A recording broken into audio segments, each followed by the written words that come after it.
So, I may have made a mistake.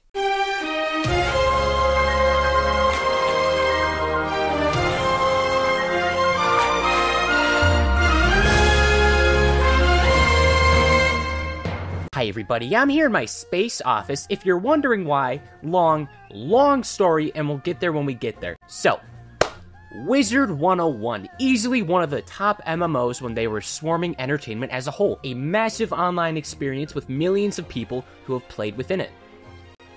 Not me though. Now prior to this entire video, I typically made video polls determining what video topics I would cover in the following months. In December of 2023, I made a poll with Toontown, Neopets, Space Chimps, and Wizard 101, and just narrowly, despite all three of the MMO games competing with the same audiences, Wizard 101 was just barely able to outperform Space Chimps and rob it of being the thing I cover. My initial plan was to research, write, record, and edit this video by January of 2024. And, that didn't happen. In a moment, I'll explain what exactly went wrong, but until then, I think it's important to introduce the foundation of this universe, as everything following will escalate in importance, and virtually even the smallest of things can come back in this story hours later. Wizard 101 takes place in the Spiral. The Spiral is a collection of anywhere from a few dozen to a few hundred floating islands that coexist on this plane, and to my knowledge have been around for roughly 1,000 years. It's set up in such a way that it's basically a giant planet, because at one point it was. Like, every world here has a corresponding Earth equivalent. For example, one of the locations, Krokotopia, is meant to be an equivalent to Egypt, both in how it looks and its history. And the Spiral wasn't always just a bunch of floating islands. Before the Spiral formed together, there was a single world that we're calling the First World, and it had at least 6 crucial and unbelievably powerful individuals. The first two are Grandmother Raven and Grandfather Spider. The two of them would fall in love, and then also another powerful figure, Bartleby the Grandfather Tree, hung out and used his magic eyes. He can see into the past with his left eye and into the future with his right, trying to write down all of history in his head. So in other words, in canon, all of history is preserved from an old guy making mental notes. That's gonna go wrong. Raven and Spider would then create 3 powerful children, the Titans. There's a dragon one, an ice one, and a storm one. Then one day, bad shit just starts happening. The Titans start fighting each other over, like, the last great value Oreo in the package, and in the other room, Raven and Spider are filing for divorce. But then outside, Uncle Bartleby's, like, bird watching or something. The divorce is a brutal one, but in the end, Raven gets full custody, and this absolutely destroys Grandfather Spider. He loved Grandmother Raven with all his heart, and losing this relationship quite literally rips his heart out of him, concluding with Raven banishing Grandfather Spider into a void somewhere across the First World, where he's gonna spend a majority of all time in a deep sleep, waiting to come back and destroy anything he can. The Titan children don't take this news too well, and this escalates to the Great Titan War. They start fighting, and eventually gets so bad, all of the First Worlds are at risk of being destroyed and lost forever. So Grandmother Raven does a few things in response. First, she works with Bartleby to sing the best lullaby of all time and force all the children to be really sleepy forever and want to do nothing but sleep, because all they do when awake is destroy stuff. We can't have that. And as a result of the Titans and their constant battling, the First World becomes nothing but fragments, and wanting to save the people of First World, if possible, Grandmother Raven and Bartleby sing the Song of Creation. And as such, it weaves all the fragments of the First World into what becomes the Spiral. So even though all of them are separated, in their own way, they're still technically connected. Treat it like a super Pangea, but all the continents are separated by space rather than by water. This means you gotta fly to them or use magical doors to travel through each piece of this former planet, meaning that each fragment will develop its own world with its own history and cultures and everything a small planet would, with the main sources of powers being glowing red health orbs and glowing blue mana orbs that the Spiral produces and helps keep each separate area alive. The last thing Raven does to assure the Spiral can exist is she takes Grandfather Spider's missing heart and makes it the heart of the Spiral, so his power is still part of everything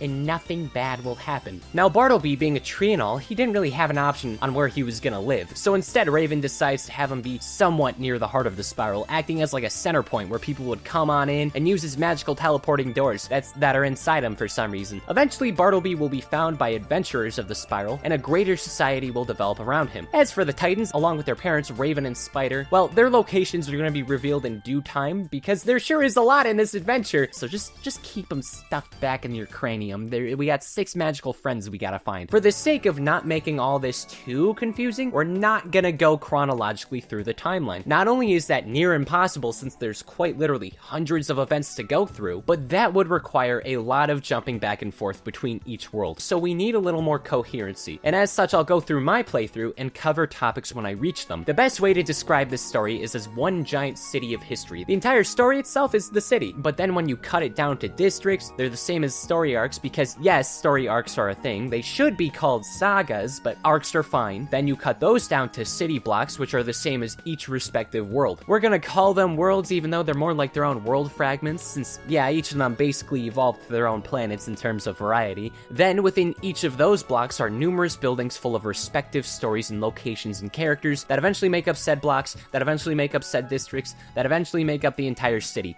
Like the first world was basically the founding of Spiral City and Mayor Raven and the arrested and formerly beloved Mayor Spider. From here on out, it makes more sense to go from location to location. And the best way for me to do all that is tell you about my experience, my time as a wizard, my own impression. Throughout the first half of 2024, I have given up over 200 hours to play and complete all of Wizard 101. I have committed to this bit more than anyone ever has, and hopefully ever will. To give an idea of how much content this is, other than the fact that this video is as long as it is, this is what the story structure looks like. The sight of this alone physically aged me by 3.5 years. There are 4 major arcs that currently exist in Wizard 101. I went through every main quest available as of June 2024, and then I also did a couple dozen side quests and side worlds. Didn't even have to do most of those, I just did them. Sometimes the side content also happens to have major plot content, so when that happens, I'll add it here. I bet a few of you are wondering why I chose to do the entire campaign, and there's a couple of reasons for that. Mostly because Lil Chupo from 6 months ago said to himself, "Oh, Wizard 101 shouldn't be that hard to make a video on. I don't think there should be any problems." I wish I could backhand the Chupo I once was. Problem 1. The story. The story is either locked behind vague wikis or this fan-made Google Doc that's 400 pages long, and the pages look like that. And it's not even fully caught up. And I don't even like reading. This means if I relied on these useful yet limited sources to tell you everything, I can't tell you everything the way the Wizard Lord intended. Problem 2. The footage. You can't even get footage of this stuff in a timely manner. There's a few playthroughs of this game online. I contemplated asking the creators for use of their stuff, but each part is like 30 minutes to an hour, and there's so many parts, hundreds of videos that take up hundreds of hours. Maybe if I really hated myself, I would at least attempt it, but I'm more into long walks on the beach and making cartoon characters out of clay. So I thought it would make more sense to just truly step into the shoes of a wizard to play this game I never got the chance to play. And that just leaves us with problem 3. The gameplay. This is my first time surviving Wizard 101. Not only will I need to complete nearly 1,000 mandatory fights in a turn-based arena with battles that can range from a couple minutes to literal hours to beat, but first I'm gonna have to figure out how to actually do it, to become a wizard. This goal meant asking for help from viewers like you to help me for months to beat this game within a manageable time frame. Contrary to popular belief, I have a life. I just had to make Wizard 101 a part of it. Lastly, I need to add this, and I really need to stress this. Pirate 101, even though it's actually part of the Spiral and by technicality is connected to Wizard 101 as they take place in the same time and share many similar characters, is not going to be talked about in extensive detail during this adventure. This was a choice I went back and forth on, but if this project does well, and I mean like really well, and gets like 50k likes or around that range and a bunch of views, I might just consider and contemplate the possibility of making a sequel project including Pirate 101, because this is already a giant thing to research and complete, and I only want to put the time in if there's a demand for it. So just for now, recognize that these games are connected, and only this one is going to be added to the discussion. And after so much time playing and reviewing and compiling everything, I did it. It was a long, arduous journey that in the end somehow ended up coherent, and I think it's important that someone like me goes through this entire saga and makes it even somewhat digestible. I hope you're ready, buckle up, grab some snackies, unpause your game, do whatever you need to do, and by the end of this, you will know about everything you can find in Wizard 101. Right after this ad.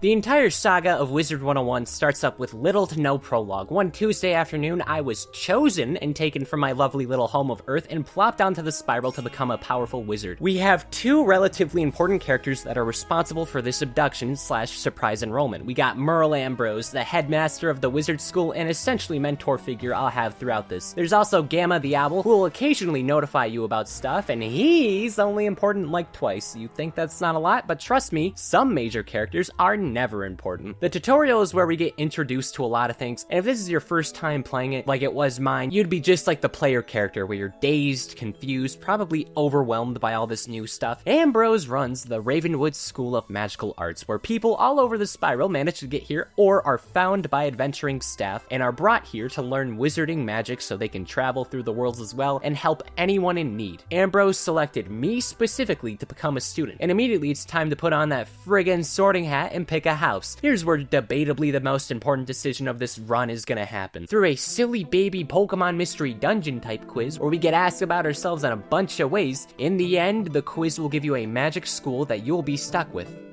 forever. There's 7 classes in Wizard 101, and I was unaware of my pros and cons until it was too late. Of the 7 classes, Ice Wizards are tanky, they have higher defenses but weaker offense. Fire, Storm, and Myth are the main DPS types with weaker defenses. Balance and Life are more support-oriented, focusing on buffing and healing. And then there's the school I was blessed with, Death. And this is quite literally the best possible starting class. Not only is it the class that can steal health from enemies, making it a considerably helpful class when I'm doing like solo runs or trying to keep myself alive, but the logo's also a skull, and that's pretty badass. Now this is Malistaire, the main villain of Arc 1 and the former Death Professor, until he got real mad and quit his job, so now he's an evil man. Due to our connection, Death Wizards unfortunately have a bit of discrimination going on within the story. Within like 5 minutes of arriving, he's already trying to assassinate Ambrose, only to change his mind despite being significantly stronger than my level 1 baby wizard man. Malistaire then runs away. From vibes alone, Ambrose can tell we seem chill and automatically moves us up from our orientation past any school lectures straight on to field wizardry, which you're not supposed to do until like a semester in. Now our job as a wizard is to hone our magic and protect the spiral and everyone and everything within it, and this includes Wizard City. So Ambrose goes, "Hey amigo, Malistaire brought some uncool dudes down to Unicorn Way. Can you like break their legs and stuff?" Yes, I can. But before we embark on this starting mission, and thus the entirety of this journey, I need to introduce my lovable little wizard identity, so nobody would know I'm moderately famous YouTube funny man Chupo. I went with the most Harry Potter-ish, Hunger Games divergent young adult novel type that I could possibly concoct. Ladies and gentlemen, this is Finnegan Jackalboots, and someday, he's gonna save the universe. At Unicorn Way, our goal is to free corrupted fairies and generally stop all the darkness. And even though I'm a day 1 wizard with about 15 minutes of experience, Finnegan Jackalboots is already on the top of his class. Like, some classmates already prove I'm the only competent one, some people just gave up on the starting fight, and he's supposed to be at our level. This is a hilariously reoccurring thing. Very few classmates, or people in general, are going to be useful. At the end of this battle for Unicorn Way, a skeleton gets beaten up who drops a tome. After talking to an anthropomorphic dog named Harold Argleston, I hope you had as much whiplash as I did reading that off, we discovered the most important info dump so far in the whole wacky wizarding world. Malistaire is bad and evil, and that's no good. We need to stop that. But in actuality, he's looking for a group called the Order of the Fang. Allegedly, that's not good, so we gotta find them first. Now, I already know this has been a stressful first day of school, but now it's time to meet the professors. Mr. Lincoln registers us as a student. He's basically useless after this. I actually don't mention him from this point on. Halston Balestorm teaches Storm. Lydia Greyrose teaches Ice. Dahlia Falmia Fire. Mulinda Wu Life. The Talking Dog Balance. Cyrus Drake Myth, remember this one. And the Death Professor Malorn Ashthorn. He's more like a substitute and intern for the time being because, you know, these are characters who may or may not be relevant later, but that's a secret. I'm not gonna tell you. You gotta wait. You gotta wait. You gotta wait. Now, Ravenwood is honestly a pretty lovely campus. Each school has a nice symmetric building, and as I made my way to the death school, ready to learn about death and stuff, where's the death school? Guess what, goobers? It's time for some Wizard 101 101. The entirety of Ravenwood's formation is pretty well documented, including how each professor got hired to teach. So, one day Ambrose was traveling around the spiral until he was the one who discovered Bartleby, smoking on like an imaginary cigarette or something. Then Ambrose makes the neato decisionato to establish Ravenwood all around Bartleby. While this is happening, Malastare was probably born and can be found living on another distant part of the spiral called Dragonspire. On Dragonspire, he lives as part of the House of Drake with his dad Vladin Drake and his brother, the current myth professor of Ravenwood, Cyrus Drake. Whoa! They're related? How could you tell? I mean, he's wearing black and he's wearing neon yellow. It's completely different. I should also note that one fun thing I learned very early on is that even if something barely seems to be impactful in the slightest, it has the potential to come back eventually. When I was at this point, there was a Doctor Who knockoff who I could have gone on a quest with, decided against it, and moved on my merry way. Well, it turns out that this dog was part of a limited time event that is extremely important if you want to learn about the professors because of time travel. We have been here for 5 minutes. Why is there time travel? We can help guide the professors and eventually some other characters to the path where they could teach us in a weird paradox. This is when I realized the game was not going to be a road trip of an adventure. This was going to be a road trip where at random intervals, I would pass by a building like Carl's Jr. and then 3 weeks later be quizzed about what the car at the drive-thru was. There's 5 of these time travel events. One of them's for Pirate 101. We can skip that one. 3 of them will make a bit more sense when we get there. And the last one follows a young Malastare and Cyrus. Wizard 101 has this bad habit of only telling you fragments of backstory and then backtracking, making you go forward, back again, all that stuff, making you puzzle piece everything together at the end, in part so the community could speculate when the story was unfinished. And I don't really care for that, so Malastare's entire backstory is gonna be presented here at once so we can move on. Malastare and Cyrus are having a jolly old time in Dragonspire. Malastare has a lover and eventual wife, Sylvia Drake, that he loved dearly, and all 3 of them hung out and like probably ate from Pez dispensers in their free time, I would guess. In all the time travel adventure, the time traveling dog, who we're gonna call the Professor, is dealing with his nemesis Maestro, wrecking the timeline just because he can. In this specific instance, he's trying to make everyone hate each other. Sylvia and Malastare at this point are engaged. They're about to get married, and Maestro, magically at a boardroom choosing to cuck Malastare, mind controls Sylvia, and being emotionally distraught, he then has an emo phase, quits magic, and begins to seek the meaning of life. Meanwhile, Cyrus is becoming a painter. Both of these brothers are considered failures. The professor and his time-traveling companions convince the 2 brothers to not do the things they're doing. They need to get their magic equipment back from the lore master. That should be me, actually. Doesn't matter, she gets smartphone, and then it's revealed Maestro's mind-controlling Sylvia. So he gets chocolate forced into his mouth, and the timeline is preserved. The eventual war criminal is now back with his fiancée. The trio decide to leave their home of Dragonspire and find peace elsewhere. Sylvia and Malastare end up in Ravenwood and become the life and death professors respectively, and Cyrus found a passion for myth magic, so he goes on a quest throughout the spiral to learn all of it, live, laugh, loving all the way to Ravenwood, where he would become the 3rd Drake Professor as Malastare and Sylvia celebrate their marriage. With all the professors together, Ravenwood and Wizard City remain successful and prosperous and happily ever after. So it wasn't. Sylvia starts dying. That's the opposite of what the life professor does. Her disease ends up being terminal. Not even magic healthcare is enough. Ding dong, Sylvia Drake is gone. Ah, nuts, said Malastare, the scary, pale-looking, droopy facial-haired man. The only person I loved and ever will love has died from a MacGuffin disease. Well, at least her legacy will be praised and respected for everything she's contributed. So Ambrose replaces Sylvia with a cow. This infuriates Malastare. He goes on a rampage, gets rid of the death school privileges, and now there is a 2nd magic school without a building in Ravenwood. For some reason, the balance professors just never got one, I guess. So that's why there's no death school, and that's why I need to kill a middle-aged necromancer. He wouldn't have been a problem had he just disappeared forever, but during his return in the tutorial, he stole some books and Bartleby's right eye, so now he can't see the future. Right before that happened, Bartleby told Ambrose to bring me to the spiral, knowing it was my destiny to get rid of Malastare. And now it's my job to do exactly that. make sure he stops breathing. Now, the combat of this game is an RPG. We got a limited power source called pips, and everyone earns at least one per turn. The way to win is usually by casting buff and defense spells until you can get a real tender attack out and win the fights. You can also use pets, and these almost act like Pokemon. Straight up did not care for the pets. I used the same one for the entire run. Wow, that is a lot of info to take in during the starting area. Oh, by the way, you can't forget about fishing and gems and the bazaar and the shops and housing and storage space and currencies and gear upgrades. Oh, by the way, the free trial's over, so now you gotta pay money. Yep.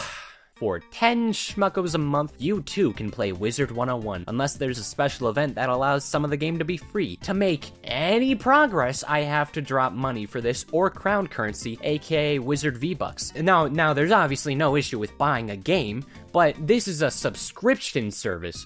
Or if you want to buy it all at once, it's like $200 to $300. And this is an instant turnoff for a lot of people, including me. In my honest opinion, I don't think the game gives you enough time to see if the purchase is truly worth it. I think at minimum, all of Wizard City should be entirely free, because I think the game gets significantly more interesting in terms of combat after they set this point up. If you want to know what you're doing, to give an idea, only about 15 minutes of this game is free. That translates to like, I want to say at most 0.5% of everything Wizard 101 offers. And that sucks. Guess who spent $100 real-world dollars to get a bunch of crowns and then bought a monthly membership? This guy. Hello, credit card debt.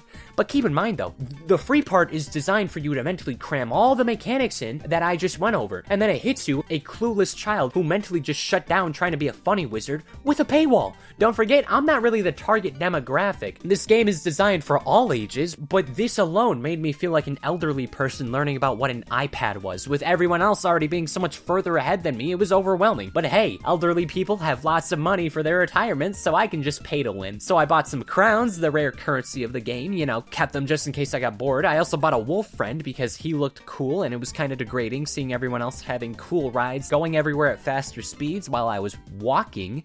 Ew. Then Ambrose tells me to talk to Sergeant Muldoon to help the rest of Wizard City under the same Panic Unicorn Way was. Muldoon gives us 3 places to use our memberships at any order. First, I went to Triton Avenue, struggling with a big storm and dead things frolicking about. In Triton, the Harvest Lord's eating souls, and this little asshole kid named Duncan thinks Malastaire's not a bad guy. Seriously, what is this kid's problem? I can see why deaf students don't have a real professor right now. I'm glad you're not going to be plot relevant after this. I hate you. I'm sure you look so cool bragging about Malastare with all your deaf friends at deaf school. Oh wait, we don't have that anymore. Also, it turns out there's some propaganda going on. The professors seem to be lying about Malastare being alive or not. Like, we know he's still here, but apparently the entire student body just doesn't. It's not like they deserve to know. I'm overqualified to do this. Suddenly, the much nicer Storm Kid asked me to beat up the Harvest Lord and save his sister, so I do that out of kindness. I'm much more inclined to help if people use manners. Next in Cyclops Lane, there's a Cyclops we gotta beat up after yelling at this one kid. He's kind of a dweeb, not gonna lie. It's important to note here that Cyrus is trying to get me expelled. I'm aware he's related to Malastare. This is our Snape equivalent. He's kind of just a dick. Myth School's the Slytherin. They reek of stenches. And lastly, we got Firecat Alley. It's just too hot in Firecat Alley, and that needs to stop. There's a witch here. Her name's Greta Darkettle. Surely this name won't ever be important. Back at Ambrose's little place, we get told a lot of things we already know, mainly that Malastaire's the bad guy. Shut up, Ambrose. You abduct kids. You're stupider than all those other trendy and other sort of popular wizard characters from other pieces of fiction. Have fun in Jupiter, idiot. Anyway, I marched through all of Wizard City and waste so much time losing to enemies that game journalists would laugh at me for failing to. Then I stumble upon a mysterious waterfall, and that leads to a place called Nightshade.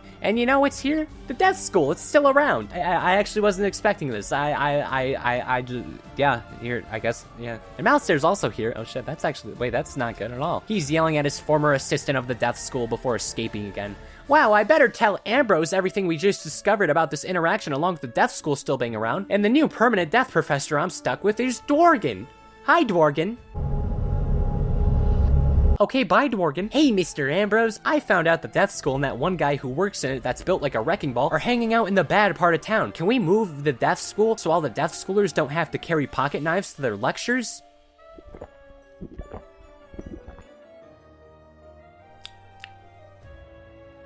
No. And that was my first day at wizard school. I skipped a semester's worth of basics, I found the missing staff along with a missing building, and I made a new lifelong nemesis who, if left alone, will destroy everything we could know and love. So then what's Malistair's goal now? Well, it's actually pretty simple. Essentially, Malistair is trying to find this thing called the Croconomicon. It controls life and death magic. You can see why an evil, scary death man having the ability to kill things real easily is probably a bad thing. And all we know is that the Order of the Fang is like the main thing preventing Malistair from finding it. It's important that he doesn't find the Order or the Nomicon, or else like genocide or something is gonna happen. That sounds about right. I mean, look at him. Ambrose, upon the realization that I'm the only capable person of helping him in any capacity, bestows me with an honor even greater than being promoted to a co-leader of a clan. I'll have to go across the spiral and take down Malistair as he tries to find the Order of the Fang. By entering Bartleby's insides, no, not like that, I'll gain access to quick travel across all the lands to solve any issues I come across. So get ready for real this time, gang. The grand adventure truly begins here, starting at Crocotopia. Did time just stop for like 2 seconds? What the hell even was that?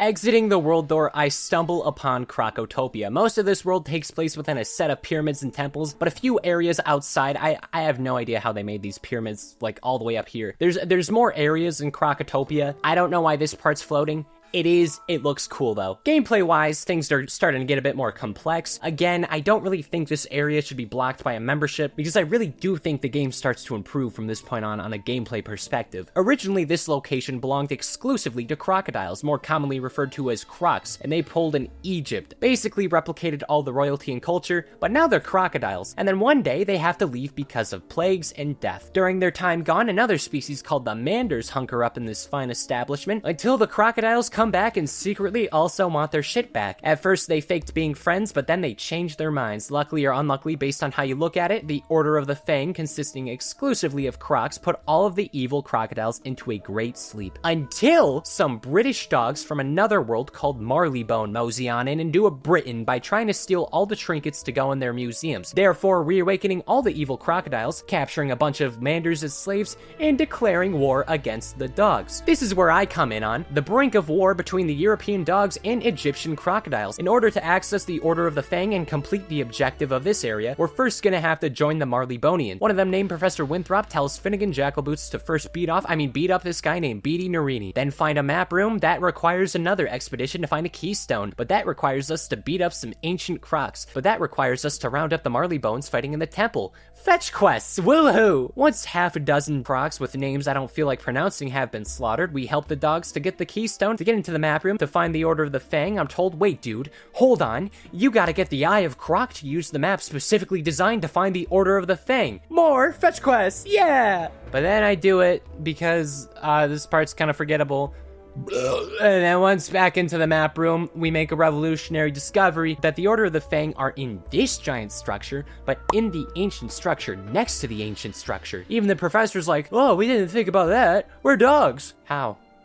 This is a big place and everything, but are you stupid? So after getting permission from the Marleybonian voyage leader and taking a lovely trip across a space ferry to an already populated area, these are some of the worst archaeologists I've ever seen, time to say hello to Alhazred, the first Order of the Fang member and an extremely important balance professor. He almost acts like the Isaac Newton of balance magic, as in he simply reiterates stuff that already existed. Alhazred is a member of the Order who was around when the Crocotuts were being naughty, enslaving people and whatnot. So on a journey through the desert to find himself, don't ask how he got to the other deserts, I don't really see one right now. Alhazred realizes, no, it's the Tuts who are wrong. Then he gets his ragtag group of reptiles to secretly resist. Alhazred practices combining the 3 elemental classes and the 3 spiritual classes, eventually making the balance school. Then using life and death specifically, Alhazred made the Croconomicon that knocked all the crocodiles into a great sleep, which could eventually bring them back, but not just yet. This is stupid important. The Croconomicon has the power to revive and presumably unalive people when used properly, aka life and death stuff I grazed over, meaning that Malistair is going to use this dangerous artifact to revive his late wife. And that would be fine if only for the fact that by doing this, so much more damage and many more lives could be lost. After a while of learning balance and teaching it to wizards, Ambrose invites Alhazred to become a balance professor in Ravenwood, but then he hits him with the nah, I'm gonna be a wrinkly reptile, and gets his top student to do it. So that's why there's a balance professor in Ravenwood, just to fancy dog with a top hat in the plaza, it feels kind of rude to invite a balance professor and never give them a building because, I mean, yeah. Yeah, why would you do that? So now I gotta bring the buds back together, reawaken the Order of the Fang members who decided not to sleep when the Crocs first woke up. First up, Shalik the Wise. He's easy to recruit, not really the other ones though. General Koba's more annoying than anything. Once he's revived, he just keeps asking me to get individual parts to forge a new sword for him. Imagine if you never made spaghetti before and your mom told you to go to the grocery store to get noodles, and then once you get back, she tells you to go back to get sauce, and then you keep going back and forth to get each respective ingredient only to make the food yourself. He sees nothing wrong with doing this. Kai Amate's in the Grand Arena with moderate amnesia. To access him, we need to prove our own worth by fighting other enemies and satisfying the Arena Master. I think he's announcing all the fights to a giant audience of nothing. It's as funny as it is sad. After waking up from years of nap time, his first decision is to pretend he has an audience. Every time there's a new enemy, he hypes him up, and once I take him down, he just goes, "No, that guy's a bazillion times better. I tricked you." This is the best character in Crocotopia. Eventually, I punched the Warrior Man so hard he remembers how to be a good friend. His decades of fighting lost to my week of being a wizard student. And lastly, Crocotep, the third guy. He's a traitor. He's an evil man who loves slavery and being evil, so he's gotta go. The Order of the Fang recruits me as a new member, as Crocotep is justifiably out of the super secret clubhouse. It's not even hidden. There's a ladder. Alhizred makes the intelligent decision to split up so we can get multiple things done. While everyone else will continue to fight the Tuts off screen, they might be lying. I would not be shocked if they're lying. I need to go by myself to the final building and retrieve the Croconomicon, which is the thing we were already trying to do. Time to go to the final building, the Tomb of Storms. It turns out Crocotep was just being brainwashed by Crocopatra. He's a ghost now because I killed him, but now he's our friend. By the way, it's really inconsistent when a fight in this game is to the death or not. Sometimes enemies will perish, other times they'll just be kept here injured. So for the sake of this, assume that every fight, unless specified otherwise, like with Crocotep, is not to the death. That way, each character can come back if their spirits aren't deliberately shown. Along with that, this is more of a take. These fights are implied to be more exciting. Like, I know everyone's standing around, but in reality, these fights are probably closer to the animated commercials with like very minimal waiting. So the final enemy, Crocopatra, is forcing the souls of the Crocs to do her bidding and take over. Supposedly, she has the Nomicon, so that's why all this stuff is happening, but no, she doesn't have it. Not only is it better revealed that Malistaire was the one who woke up everyone with the Nomicon, but the Croconomicon is in the sarcophagus of the souls. This is a new important MacGuffin, but where's it at? Well, it turns out, according to the useless dogs I already don't like, they shipped it directly to their Royal Museum of Marleybone. So that means we gotta head on over to Marleybone.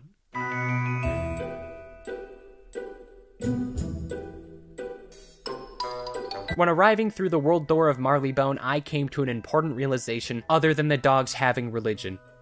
I'm not quite doing this wizard thing right. The combat is starting to ramp up. In order to actually win fights, you gotta rely on buffing yourself and nerfing the enemies with spell. I don't like thinking, but I have to. And we're in this odd spot where combat is very much at the mercy of RNG. If an attack misses, you lose a spell but keep all the pips. Same for the enemies. And with all the main quest battles being mandatory, in cases where I'm too weak to beat a certain group, I either have to grind, try again with different spells, or believe in the power of friendship and luck. Luckily, this is a multiplayer game. I'm sure you can tell by now, but anyone can join the arena at any time with the exception of dungeons. Only friends can enter at these points. This can be extremely annoying when there's like a mandatory amount of enemies I need to beat, because sometimes little Simon from the 4th grade will walk in as my fight is almost done, therefore wasting 5 more minutes of my life, but usually teamwork makes the dream work. Utilizing other players was by far the best way to get through mandatory fights. Usually people at my own level would intervene, though using this little thing called telling people I'm a YouTuber and you can be in a YouTube video if you're my Wizard 101 friend, this was how I managed to wrangle some pretty powerful people to aid little old me, and in some cases make fights I was gonna lose magically transform into easy wins. Just interacting with the community in general did much more good than harm. At this point on, soloing's not too annoying, but later on some fights are virtually impossible without other people. So between worlds I started buying upgrades, buying cosmetic stuff, getting a little involved with the additional content around me, because obviously the story is what I'm looking at, but all this time exploring and seeing people in Wizard City became comfort comforting at a point. Like, it reminded me of my Club Penguin days. It was a feeling I thought was gone forever. So every once in a while I'd stop at a bazaar, bought some better gear,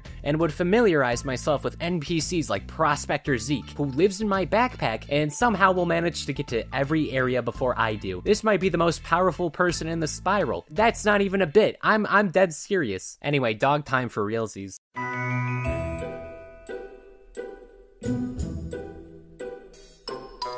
Marleybone takes place in a floating London equivalent. A lot of this world takes place on rooftops, but there's also some content in the clock towers, in warehouses, a lab, even a prison. Marleybone is very much the same as Great Britain within the spiral. Lots of wars, British culture, and of course bad accents. Fortunately, one day in their history, they all decided to chill out under a monarchy, and here they innovated their technology, and eventually this guy named Harold Digmore accidentally found out about Wizard City. With Marleybonians being colonizers, as we've seen with Crocotopia, this somehow escalated to a civil war between dogs and cats. A lot of dog violence, some declawing, and even chocolate-flavored mustard gas. Eventually the dogs won, and now there's a species-based discrimination across Marleybone. The cats aren't welcome on the main streets. I do not like the Marleybone dogs, but we need to stop Malistaire. The citizens of Dog City respond by making their problems that can be solved at any time, my problems that I need to solve immediately. The moment I go to the museum, I'm not allowed to see the sarcophagus. Instead of using my wizard rights or talking to a wizard teacher who could easily solve this issue, I have to ask the mayor for permission. He says, oh sure, you can see our museum that's immune to magic, so nothing bad can happen to it. But first we have this group called the O'Learys. We got some rotten kitty cats causing a gang uprising across the whole city. Did you make that not happen? Yeah, okay. Time to talk to Sherlock Bones. This is a detective dog, funny pun, virtually useless. Through him, we're told that this cat named Baxter is on the anti-Marleybone side and wants to help us out. We need to retrieve him in order for him to spill the tea. Unfortunately, the cat goons know he's about to snitch, so he's trapped there for the time being. This results in me having to kill an individual named Timmy Icepig to retrieve the hostage. And Baxter gets rescued and reveals his vital information. The bad cats are bad, and they need to stop the- Are you- Stop. Why are you the way that you are? This was 4 hours of gameplay to rescue you. No, actually, he shares the cat crime families are gonna free infamous cats from prison. More specifically, one of the gang leaders named Pops wants to break out someone from the Marleybone Newgate prison, based on some blueprints Baxter and Sherlock had me retrieve earlier. So I immediately mosey on over to this prison, and because I had to team up with a bulldog named Watson, who looks like he would make kickball sounds if you touched him, along with the fact this prison has horrible architecture, it looks like it belongs in a Mario 64 ROM hack, the crime syndicate's able to free a hairless cat named Meowiarity. And he's no good. He likes Malistaire. He's on the team of Malistaire. That means he's gonna steal the Croconomicon because he doesn't need magic. He's violence. You know what would make this story even more fun? Another character. It's time to meet Jack the Scratcher. What a pesky little guy. He locked himself in a clock tower within this city of like 50 trillion clock towers. This isn't even a bit. There's like 6 major clock towers within like 3 square miles. Jack the Scratcher has been out and about scratching all the dog women living peacefully on the rooftops. I got rid of him, but then there's another evil cat named Dr. Von Katzenstein, who's also causing mischief by mass producing robots to cause crime. But at this point, I've skipped over 20 cat bosses. This is just another one going into the criminal cat carcass corner. After brutally preventing the funny doctor from ever existing again, his lab assistant Grunk is able to destroy all the operations. Grunk informs me that Meowiarity's hiding in the super clock tower dungeon. It's Big Ben. He's in Big Ben. And this requires clearing out all the clock weights because of a failsafe. He had his minions weigh down all the other machinery so no one could get into Big Ben, I guess? That sure is a failsafe. I mean, it worked, it stalled, it worked. And now, after all of that, let's go slaughter this hairless cat. I really haven't talked about it yet, but a few of the areas forced me to work alone or with limited resources. Big Ben acts as a big ol' rotten crusty middle finger to any poor soul playing with like 15 straight floors of fighting on a game in 2008, decently prone to crashing and bugs. Oh boy, I'm sure there were no issues for anyone. Fortunately, through hard work and dedication, I was able to beat all the fights by myself. No one else, just me. I did it. I beat Meowiarity and saved Marleybone. There is no more crime ever in Marleybone, and Sherlock Bones declares me an honorary detective. Oh, wait a second. I forgot to add this. Before I got into the clock tower and started fighting for my life and saving Marleybone and whatnot and doing everything for them, one of the cats was able to actually get the sarcophagus and Croconomicon anyway, giving it to Malistaire right before our final fight.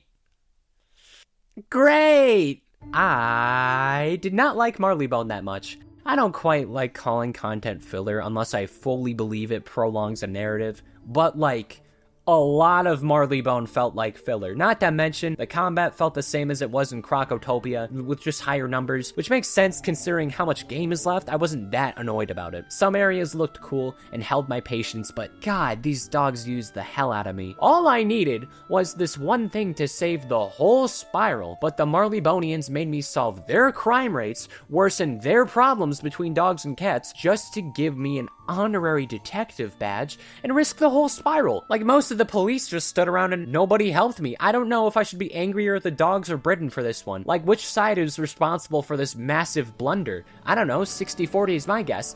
Thankfully, going back to Ambrose, he informs me, oh yeah, damn, my bad.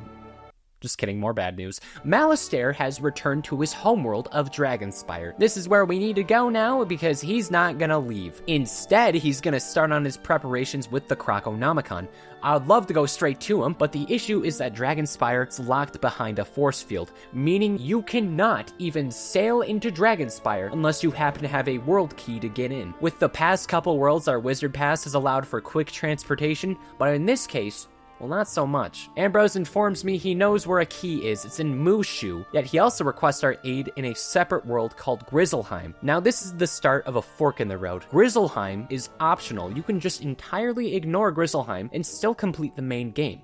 I did not ignore Grizzleheim. Just because it's side content doesn't mean there's not still important content. There's the main quest stars in the quest log. We gotta do it. The next two worlds I have to play are Mushu and Dragonspire, and Grizzleheim is designed to be played in between those two if you're underleveled for any reason, with the first few areas asking you to be only level 20, and later ones upwards of 40. I was between the minimum and maximum requirements, so I did hop between this area while doing the other worlds. So for the sake of this, know that I started Grizzleheim first, but I'm gonna cover Mushu first. Right away from personality alone, Mushu is an immediate upgrade from the past two worlds. This was a genuinely very pleasant and fun place to be around. I felt like I was in a Great Wolf Lodge. Like the rest of the worlds, Mushu is based on a real-world location, this time being feudal Japan, but now it has a bunch of farm animals living within it. Now, Mushu was initially inhabited by dragons. The guy who ended up becoming the first emperor of Mushu, Emperor Ping, managed to create the first empire with a dragon, declaring from this point on that each emperor would be able to use dragon magic. For the next thousands of years, Mushu would prosper. Most of the population would learn magic, and eventually when discovering the spiral, Mushu would become a crucial trade partner. In the following centuries, everyone would thrive, until at one point, the country's current emperor, Emperor Su Wong, would be captured by the Khitan and Manju clans, also fighting for Mushu, which in response, the rest of Mushu civilians began to pray to Muda and Moodism. What the hell am I even doing with my life? War happens between all groups. Eventually, the samurai, that's cute, take back the control of the country, and Mushu officials start making books that told everyone, don't do war anymore, you Nimrods. And then another new emperor, Emperor Mushu, stopped the evil clans from eviling and restricted who could leave and come back from the spiral based on how many cool points they had or something, thus limiting international trade. Years later, the modern-day ruler, Emperor Yoshihito, existed, and he and Merle go way back. So after Sylvia died, Merle was looking for a new life professor. So Yoshihito got his apprentice, Mulinda Wu, to become a life professor at Ravenwood. I'm sure it was awkward replacing the wife of a mean, scary death professor, hellbent on killing everything that he hates, probably definitely including the person who took his late wife's teaching job, but hey, funny cows! Shortly before my arrival, Malistaire showed up to Emperor Yoshihito chilling at his home in the Jade Palace. And Malistaire goes up to him and he says, hey there, mister, give me back the spiral key to Dragonspire. I don't have one, and because of that, I can't go back to Dragonspire, which, reminder to the folks at home, is my hometown and where I will be doing evil things with the Croconomicon that I have acquired for the sake of resurrecting the deceased love of my life, along with partake in doing terrible things to mostly innocent people for simply being associated with people who I'm not friends with anymore because they replaced said deceased wife with a farm animal that you provided to them that greatly upsets me, and therefore I have a very bad connection with you and I would like my thing back. Can I have my thing back, please? No.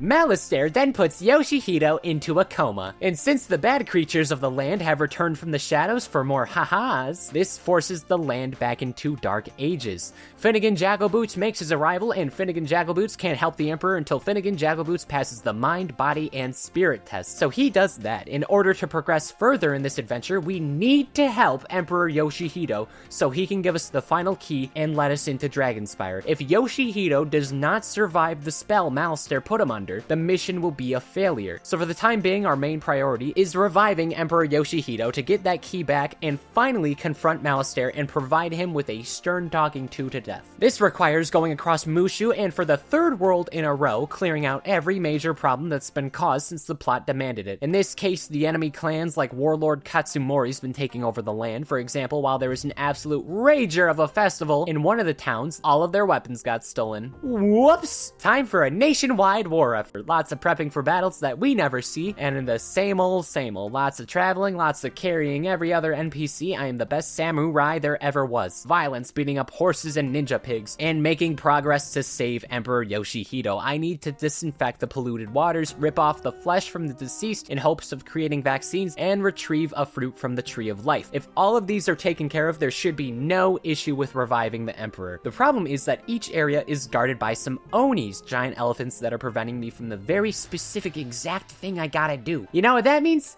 Spending a couple more hours in the same combat loop. I was underleveled, but damn it, this is the perfect game to turn off my brain and watch Crunchyroll on. So I just kept hitting my head on a brick wall, hoping it broke instead of just going around it. There are 4 Onis. The War Oni possesses some of the Emperor's warriors, causing internal conflicts. The Plague Oni is pouring chemicals into the water, and not even Muda can stop it. And then the Death Oni is straight up just torturing innocent dead people, which in my opinion is a dick move. They already died. Why, this is unnecessary. Truthfully, all of Mushu boils down to soloing all the evils of magic Japanese anthropomorphic farm animals. Like, despite allegedly the entire country being in support of us, they don't do anything, and it hurts my feelings. The final item I needed before saving the Emperor was the fruit from the Tree of Life, and the tree is wilting, and that wilting needs to wilt. This requires making the corrupted dead double die to death, leading to a face-off with the Death Oni, and eventually reviving the tree to its proper glory, truly letting both the citizens and spirits of the land alike return to normalcy. And after voyaging across the entire country, it's finally time to save Emperor Yoshihito's life. Oh look, some fellow wizards are joining me for this final mission. Oh look, the final of the 4 Onis, the Jade Oni. He's challenging us to a mighty battle. Gee willikers, 6,000 health? This is gonna be a big battle, but I think we can pull this one through as long as we— One of the people I was with was overleveled and one-shot him, so Mushu's done. Yep. I'm not complaining though, that was a cool attack. Another day has been saved. Another soul is grateful for Finnegan Jaggleboots. Emperor Yoshihito thanks us with a key to Dragonspire. I don't know why Malastare didn't just steal all the keys and prevent any additional access. He would have easily guaranteed victory. Malastarevan and the Chipmunks, you had the opportunity. You blew it. Your demise will be your own fault. Back at the Spiral, I start prepping my voyage to Dragonspire, doing the routine I've become extremely familiar with at this point. This time, I've spent a little more time at the Death School. I still think it's ridiculous that they haven't relocated the building, but hey, Dworgen's pretty cool. He's become the new Death Professor, and despite being rounder than a Timbit when it comes to teaching about death magic, I'd say he's pretty sharp. In this place called Darkmoor, Dworgen lived as the assistant of Dr. Finkelstein, and in his spare time, he read comics about a necromancer named Jamie Skinner until his shitty dad threw him off a bridge into some water. Dworgen then fails his evil assistant exams and gains a lot of self-doubt. The time-traveling dog shows up for a bit, pats him on the back, and his dad just goes, "All right, bucko, I got a gig for you, but it's not at this horrible, dark, scary, spooky place. It's just Wizard City where it's lovely and everyone's gonna be nice to you." Darn. So then he gets a job at the Death School. Malastare becomes his owner, but not in like the slavery way like the Salamanders were, just like a dickish manager to intern type. One day, Milky Dud Malastare's yelling at a child and being like, "Ah, you suck.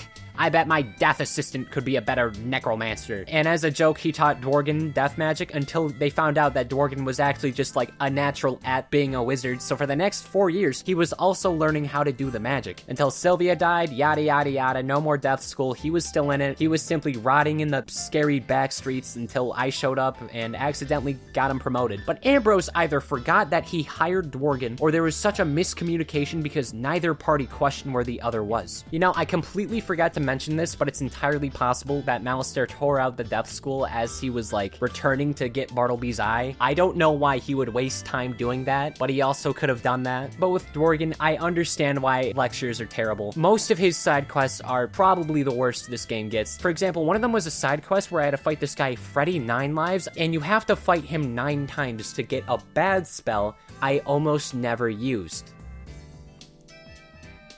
Oh shit, I can talk about Grizzleheim now.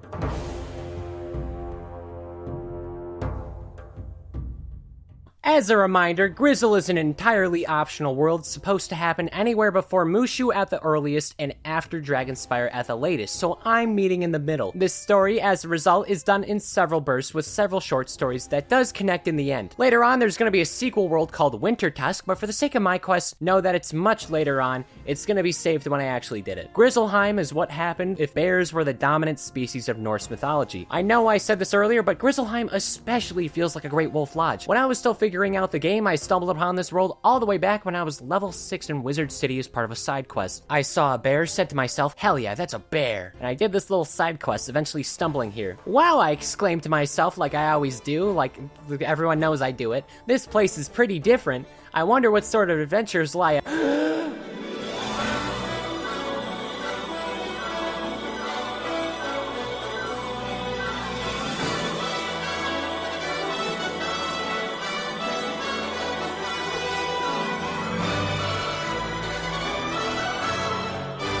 Nick Jonas? What's Nick Jonas of Jonas Brother fame doing here? Well, Nick Jonas, and only him, not the other two, made some of the music for this game, namely in that so-called Wintertusk. Suddenly, the motivation to find Nick Jonas at Wintertusk fueled my little heart like it was the furnace of a steam train made of fleshy flesh meat. We will meet again, I hope. But not until we go over this world and a little bit of Wizard 101. The history of the Grizzle Hizzle for Shizzle my Comprizzle. One day, there was a thing called the Grendels. Now, the Grendels were gross and ugly and everyone wanted them dead. So Mother Grendels declared that no one was allowed to harm her Grendlings. And everyone made this agreement as an oath, except for the spiders. As such, the spiders can still harm the Grendels, and otherwise you can only harm a Grendel when they're young. The older they get, the more invincible they get from this oath. The only way you can stop them otherwise is with spider magic. And also, there's Grizzleheim's chief king people. They're like the Black Panther, but bears. It's like they fight each other to become the leading bear. They beat up the Grendels. There's a bunch of goblin thingies versus Viking bears. The latter actually lose. Long story short, Grizzleheim's gone to shit, just like every other world. Along with that, Grizzleheim also includes ravens and wolf tribes, with boars also being there, like an invasive group that came from a different world. There's boars in Mushu and probably some other places. The boars are bad. They also must be dealt with. That's where I come in. Stumbling through the world door, infecting the world with my presence. Within minutes, I befriend the merchants and successfully negotiate trade with this world and Wizard City. Then, Ambrose warns of there being danger, so we need to talk to the king. In order to do that, I must become a brave warrior. I think you know where this is going. Lots of smaller questing that accumulates to me eventually making something of myself. Wizarding has become my 9 to 5. It's time to save the forest, all while getting mostly bad gear and little to no experience. Did I mention this location is very bad for grinding? It is entirely just to have more wizard content. You get like 2 levels throughout all of this. Most worlds you get like 10. I entered the woods and went on a journey to get a sword embedded with spider venom. This gives the chance to actually unexist the Grendels roaming around the land. Also, lots of boar violence. I'm very good at reducing populations because my wizard kidnapper teacher man encouraged me to. Still not enough though. Gotta make my way to another part of the land to protect Andor's Holt and a village that's being attacked by a traitor known as the Red Claw, including this one guy named Ivar. He's especially a traitor. I have 20 hours of footage. It'll be really embarrassing if I forgot to record this guy. Part of this portion requires me encountering Bullthorn the Grendel. That sounds like a Swedish Sonic character. He's willing to help and tells of an Eye of Truth, as that should be able to get me out of the land. I am slowly losing my patience. To obtain this funny artifact, I gotta go to Red Claw's super secret base, and somehow, someway, I was able to sabotage them by asking to join their clan, destroy their stuff, rinse and repeat, and that is the end of an uprising. Oh, and guess what? That evil bear Ivar? He's actually just a raven, not even an Ivar. This is when it's revealed the ravens are the ones bringing all the conflict across the land in order to achieve an eternal winter. Why are they doing this? Yeah, I mean, they are. I guess they just like it cold. Totally unrelated, but now the wolves are mad simply because of the ravens. Fighting ensues and another species uprising. Ivar was taken hostage by the wolves, therefore allowing the ravens to cause internal conflict for the bears of Grizzleheim. This wolf named Wulfric tells us those filthy ravens trapped the wolves to make this massive miscommunication. Beat up the confused wolves, rescue Ivar. The king is grateful. He rewards us with another chance to fight the No, they're overleveled. I'm gonna lose this fight. Okay, now we're done. The king apologizes for scaring me like that and blames the ravens. It is now time to stop the ravens with kindness. Because if that eternal winter thing they want happens, that's gonna lead to just cold forever. Eternal famine, or at least that's what their Tower of Lore says. Contrary to the title, not that much lore. According to the Raven Coven, who's like this strong warlock raven, they want to take all the magic of the world and force the cold. That seems like a thing ravens or crows would do. They fail though, because this is a children's game. The good guys will probably always prosper. No more Grendels, no more boars, no more ravens. World peace. To celebrate, I learned I can buy a house. And so, I spent 10 real-world US dollars on a virtual treehouse. One that all my friends can hang out in. No one came to my birthday this year. You've been alive for too long. Our goal in Dragonspire is simple. I am going to kill Malistaire Drake. Formerly based on Italy and more specifically Pompeii, everything in Dragonspire is sad and destroyed. Within only a few years, nearly every living thing has either escaped or died from this place. The only reason we knew that this is a recent thing is the fact we saw the younger Cyrus and Malistaire living on there, and it was purely coincidence that both of them were out of town as it was obliterated. In addition, Malistaire's holding Sylvia's spirit as a wraith, meaning that she can't move on to a better place and is instead forced to roam this abandoned city until her revival. And this also has to be dealt with. Two very important things to note before discussing the history of this world. One, this is very much a military state of the spiral. As such, eternal conflicts bleed from every orifice possible. This is why getting in or out is such a challenge. The population was never able to fully relax, leading to a rather violent history, and much of this world is me weaving through everything in this world to get all the stuff I need to get to where Malistaire is standing. Secondly, the first of the 3 titans responsible for the destruction of the first world is here.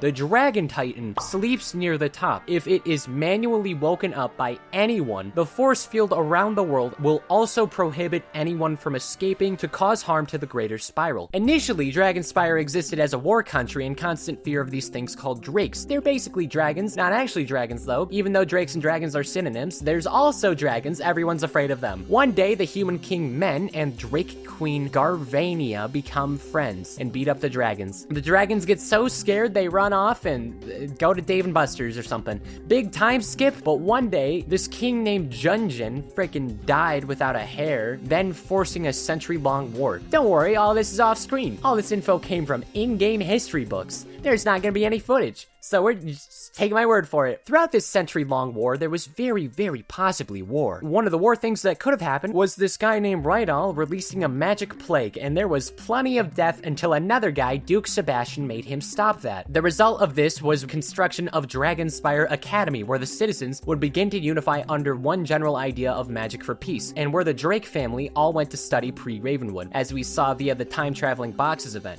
Also gonna throw this out here, it's kind of assumed the Drakes are like descendants of the dragons. We actually don't know how that works, but that's why their last name is Drake. The academy becomes a big part of the country. One of the kids named Aldered, don't mix him up with Alhazred or Ambrose, they're all different. He overthrows the government, then everyone overthrows him because he sucks as a leader. The Dragonspire Academy Dean was a bad guy. The Dean by the name of Vladimir Darkflame, oh that's for sure a bad guy name. Vlad had a bad case of the Mondays and decided to do this thing we in the industry call kill everybody, trapping all Dragonspire Academy professors who could stop him as he reawakens the Dragon Titan and its army as it slaughters almost all the people there. And truthfully, it's just fortunate no additional harm was done outside of Dragonspire. And the last thing the Dragon Titan will do before going back to sleep is replace all the water streams with lava, truly ruining any chance of bringing this place back in any greater capacity. Upon hearing about the news of their obliterated home, the professors were in shock. "Oh no," said Malistaire. "Almost everyone we've ever known and loved has died while we were at Ravenwood Academy in Wizard City. Don't worry, guys. As long as we stick together, nothing bad will happen. Things are looking up." It's funny how easy it is to forget things sometimes. To use the key, we first need the permission of Cyrus Drake and Ravenwood. Cool 1v1 fight, and Broken Legs. Cyrus will be joining us with unfinished business to finally receive closure. And as such, I got his blessing to snap his stupidly pale brother like a twig. Throughout all this world, Malistaire is going to be doing all kinds of chilling at the top to reawaken the Dragon Titan that killed everyone. As its strength will also be enough to force Sylvia back to life right after the Titan would go on a rampage and burn them to a crisp immediately after. That would give her enough time to divorce him, which is totally justified. First thoughts? Yep, everything here's fallen apart, and there's nothing besides scavengers and spirits. I will say, though, that there is a very apparent difficulty spike. Overall fights have begun to feel significantly more challenging as the health and damage amounts have spiked drastically. So from this point onward, I was thinking to myself, well, if they can team on me, why can't I team on them more often? This quest is a noble one, but it doesn't have to be a lonely one. So through the power of friendship and having a large number next to my name, once again, I converted even more wizards to Chupathism and just began to steamroll all of the annoying fights that would take so much longer. This also made me enjoy the game significantly more. I'm sure you would be shocked that I'm enjoying the multiplayer aspect in an MMO, which is short for Massively Multiplayer Online Game. I think the multiplayer aspect would be quite nice. I'd like to treasure Curb Stomping Malistaire as a group memory. And I think it's a good call. If I have to fight an army, why can't I have my own army? And if nobody helped me, I would probably give up. Like that's not even a bit. Like, I would be done. There is not enough here. I don't think I could do this by myself. Upon entry through the world door, Cyrus warns us that his brother will be able to sense our presence unless, say it with me now, go around each and every part of the world to improve the quality of life since nobody can do it themselves. This time, they actually can't. They're all ghosts. Thanks for that, by the way. So that means progressively gaining the trust of a bunch of powerful and important people that once roamed Dragonspire just to enter the tippy top of the city, which also happens to be the most challenging location to actually get into. Talking to the former head librarian of Dragonspire, he brings up the knowledge crystals. These are giant things that can help us out on the mission, specifically to present preserved history. That's what the lore master of this place does as well. Why are you here? You've done nothing but cause problems to me. I hope you please go away. Once the stones needed to progress are gathered, I head over to the Stone Keeper and gain his trust so we can go further into Dragonspire via teleportation. And this leads to him revealing that he left the portal piece necessary for progression in a vault located in the Grand Chasm. One problem though, we need a key from the Vault Keeper, and I would argue not being alive puts him out of commission. But what does that mean? More time travel, rather than using the time travel to stop Vladimir, or even just like throw the baby Malistairs off a cliff or something. No, we go back in time to open a safe so we can time travel again and open it from there. Why did we not abuse the fact we permanently have access to time travel? I don't know. Why did we not at least warn the Vault Keeper about his doomed fate? Well, that would be a paradox. That one at least makes sense. With another item acquired, let's go find Sylvia's corpse. Pop back into the place Malistaire's storing her. I would say it's quite rude how much he's messing with the remains of a loved one. And using the knowledge crystal, she gets captured, and I'm gonna be using her as a hostage, so Malistaire has to surrender. I don't even care if he retaliates. I welcome the inevitability of death with open arms and a goodie basket. With one more thing checked off the list, approaching the nearer bits of Dragonspire looms as a growing challenge. Dragonspire designed their academy to be essential to all students, literally making it impossible to get to the center of the world without a student ID. This means I gotta find all of the former professors along with Vladimir Darkflame, as he's ultimately the final person who will determine enrollment. Luckily, getting in isn't too hard. Like getting the Drake riding professor and the history professor to approve isn't that bad, mostly because they're bored of being stuck in this lava-ridden purgatory, so any variety of life is ideal. Vladimir's student application process for the academy is pretty lackluster in my opinion, just waddling around doing a lava Moses like in that one scene in The Incredibles, just to get his old things since he couldn't retrieve them because he was in prison. And dead. But anyway, welcome to Dragonspire Academy. Off-screen, Malistaire has failed to revive Sylvia on account of the fact we're holding her spirit for the time being, and has decided to use the Croconomicon to revive the Dragon Titan and utilize its power. Why not, right? It's not like reviving the Dragon Titan and having him roam around the entire spiral would destroy everything. I'm sure nothing bad could happen. At the Academy, we meet Ashley the Fire Tree and are informed a living drake is going to be needed to fly up to Malistaire. This requires a staff made from obsidian and pure crystal in the Crystal Grove. Oh, also, drakes are like super endangered, making this even more fun. Nothing wrong with more fetching adventures, being the whiz dog I am. We get that crystal cut up, get that Drake staff, go to the Drake hatchery, make a new baby Drake specifically for this one flight up to the top, and with all the gear together, it's finally time to end the life of a middle-aged necromancer. The quest to the top is intense. Finnegan Jackalboots and his party of warriors all climb to the top, witnessing Malistaire doing his evils. My little wizard mind had a flashback to my youth when I was at Great Wolf Lodge. My family had all clocked out for the day after a wonderful experience of going through a water park and doing that magic quest thingy, the thing that once sparked my flame in my heart for wizardry. I was watching the ever-iconic Disney Channel show Wizards of Waverly Place, and as the commercial struck, I watched those beautifully crafted Wizard 101 animations, those battles of a storm and an ice wizard fighting Malistaire with everything they had. That was the moment I said to myself I was not going to be an astronaut or a brain surgeon or a mechanical engineer. I was going to be a wizard. The time has come. My time has come. We are going to stop Malistaire from reviving the Dragon Titan using the Croconomicon and save the Spiral of all his evils.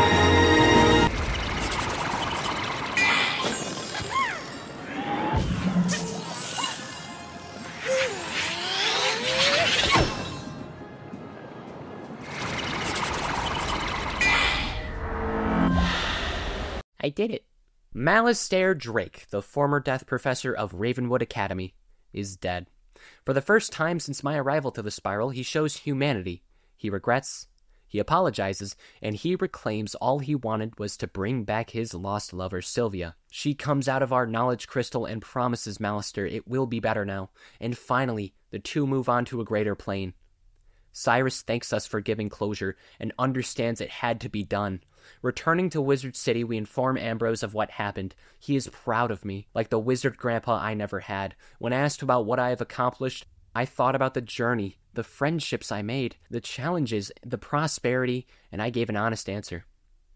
But not until I thought about it even more. Up to this point, following my enrollment in Ravenwood Academy, I had saved the day for at least a week's worth of days. Even though I have only been enrolled as a student for roughly a week, I have already attained multiple semesters worth of knowledge and magic skills. I went too in-depth about the Death School and some of my professors, most of which don't matter in the long run. I have protected the Manders of Krokotopia and brought the land to a more prosperous era. I have done the most I could to improve Marleybone, but that place was already a lost cause, and the less impact they have on the Spiral, the better. I saved Mushu by reviving Emperor Yoshihito from his deathbed, so I guess it really wasn't a deathbed anymore. Grizzleheim went from having a civil war to not doing that, and now they don't like the Ravens. I actually don't really recall Grizzleheim that well. And Dragonspire went from an abandoned wasteland in ruins to an abandoned wasteland in ruins with slightly less ghosts roaming in it. But most of all, I have successfully avenged the Death School. They should probably fill up this patch. It's a bad first impression to new students. Even though death majors are like the business majors of wizardry, they don't deserve this. Finally, I give a proper response. Merle Ambrose, since Wizard City, I've had a Krokotopia ton of problems with this evil man. I felt as if I had a Marleybone to pick with him. I'm assure you, this needed to be taken care of before anything dragon spiraled out of control, and I'm glad the Spiral is safe. Grizzleheim. Get back to class. Alright, yeah, I deserve that.